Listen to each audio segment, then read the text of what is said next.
और इस बीच पाकिस्तान के पेशावर में एक आत्मघाती हमले में 70 से ज्यादा लोगों की मौत हो गई है, जबकि 150 से ज्यादा लोग घायल बताए जा रहे हैं। एक मस्जिद के भीतर नमाज पढ़ते वक्त यह हमला हुआ। आतंकी भी नमाज ही पढ़ रहे थे। लोगों के बीच पहली कतार में खड़ा था आतंकी, और नमाज खत्म होते ही उसने अचानक खुद को उड़ा लिया। इसके बाद वहां अफरा तफरी मच गई। धमाका इतना जबरदस्त था कि मस्जिद का एक हिस्सा ढह गया और भीतर मलबा भर गया। लोग इधर उधर भागने लगे। पेशावर की सड़कों पर सायरन बजाती एम्बुलेंस दौड़ने लगी।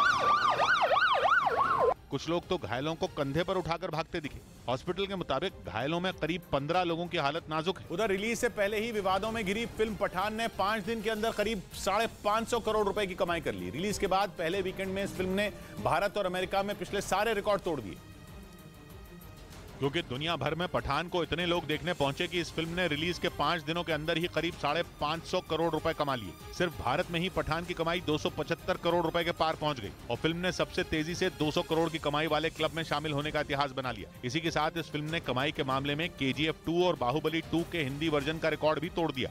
और अगर ये फिल्म इतनी ही तेजी से कमाई के सारे रिकॉर्ड तोड़ती रही तो जल्द ही पठान एक्टर आमिर खान की फिल्म दंगल का भी रिकॉर्ड तोड़ देगी। दंगल ने रिलीज के बाद 387 करोड़ रुपए की कमाई की थी, जो कि अब तक की सबसे ज्यादा कमाई करने वाली हिंदी फिल्म है। और इसी बीच फिल्म पठान पर खड़े हुए विवाद के बाद शाहरुख खान ने पहली बार चुप्पी तोड़ी। मुंबई में उन्होंने दीपिका पादुकोण और जॉन अब्राहम के साथ प्रेस कॉन्फ्रेंस की। शाहरुख ने कहा कि फिल्मों में एक्टर जो कुछ करते हैं उसका मकसद सिर्फ मनोरंजन होता है। We should spread happiness, brotherhood, entertainment. इस प्रेस कॉन्फ्रेंस के दौरान तीनों एक्टरों ने अपने फैंस का शुक्रिया अदा किया। और वही पठान की एक्ट्रेस दीपिका भी इस दौरान भावुक नजर आई। जब उनसे पठान और शाहरुख के बारे में सवाल पूछा गया तो उनकी आंखों में आंसू आ गए। दीपिका ने शाहरुख को इस दौरान उन पर भरोसा करने और उनकी हिम्मत बढ़ाने के लिए शुक्रिया भी कहा। It felt amazing. यही जो प्यार हम सबको मिल रहा है। इतने दिनों से मतलब हम स्क्रीनिंग्स कर रहे थे और इंडोर्स थे, बट फाइनली बाहर जाने को मिला।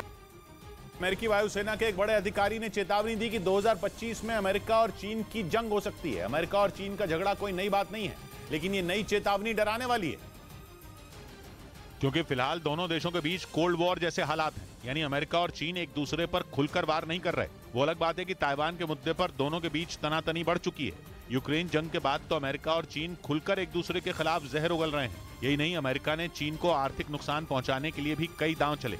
रही बात चीन की, तो वो भी समंदर में अपनी ताकत बढ़ाने में जुटा है और नंबर के मामले में उसकी नौसेना अमेरिका से बड़ी हो चुकी है। लेकिन दम अब भी अमेरिकी नौसेना का ज्यादा है, क्योंकि उसकी नौसेना में शामिल जहाजों और हथियारों की क्वालिटी बेहतर है और चीन की कोशिश है कि वो इस मामले में भी अमेरिका को टक्कर दे सके।